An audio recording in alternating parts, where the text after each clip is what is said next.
What is the real reason cause Prophet Shepard Bushiri's daughter passed away? The extradition case of the flamboyant Malawian prophet Shepard Bushiri could take a new twist amid reports that the Kenyan and Malawian doctors released sworn affidavits alleging that a decision allegedly made by Malawi's Director of Public Prosecution, Dr. Steve Kayuni, reduced the child's chances of survival from a hopefully 90% to just 5%. The late Shepherd Bushiri was refused medical evacuation at Kamuzu International Airport in the country's capital Lilongwe in February 2021.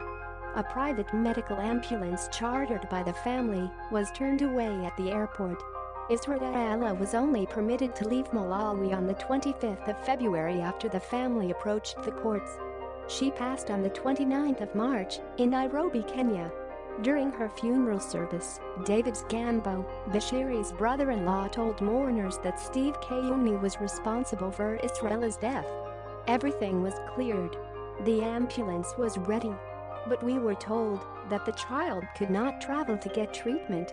I spoke to the director of immigration, who told me that there was no reason for the child to be refused evacuation. We were then told that Steve Kayuni had ordered that the child be forced to stay. As a medical doctor, I was afraid. We called him, and he didn't pick calls. We even sought his audience and were turned away at the gate. This is the child's condition was deteriorating rapidly.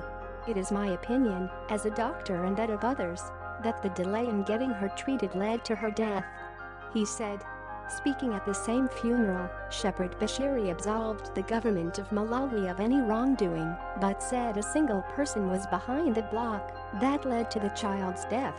"I can assure you, the government of Malawi was not involved in the decision to block Shepherd's travel. It was the actions of one single individual. I don't know what he or my family or my daughter ever did to him and why he did this. But we accept the will of God," he said, without naming Kayuni directly. But Shepherd's doctors, who tended to her until she died, have now released documents and a scathing affidavit that implies Kayuni's decision to delay the child's treatment led to her death. The child reacted well initially to treatment, but required ventilators and advanced medical care which was not availed in Malawi.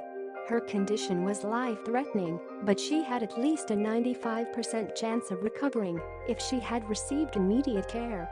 The delay allowed the infection to progress unmitigated, damaging the lining of her lungs and causing mucus buildup. By the time she was eventually released, she only had 5% chances of survival. Had she been allowed to travel when the evacuation was first ordered, she would have survived, reads part of the affidavits written by the doctors and submitted to Bushiri's lawyers and signed by Kenyan police.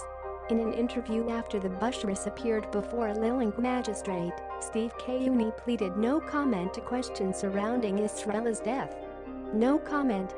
It was a court decision and court process which is still underway. No comment," he said. Kayuni also refused to confirm or deny the allegations by the Bushiri family that it was his decision to block the child's traveling.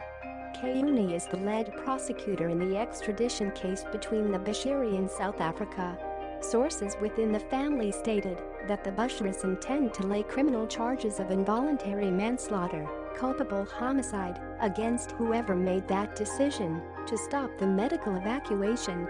Bushiri's spokesperson, Ephraim Nyando, told Zim Morning Post that if any wrongdoing was proven, the family would seek justice. "We are hurt by the passing of Shepherd. She was only 8 years old.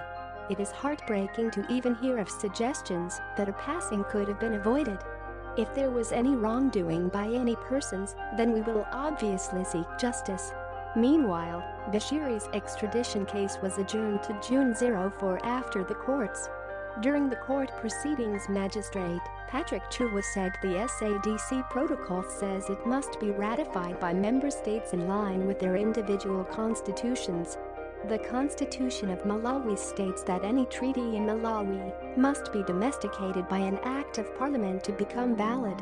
It is not disputable that the treaty has not been domesticated and ratified by an act of parliament in Malawi, he said. Brought you by 24/7 SA News. If you like this video, remember to hit the like button and subscribe to this channel for more information about your favorite actor.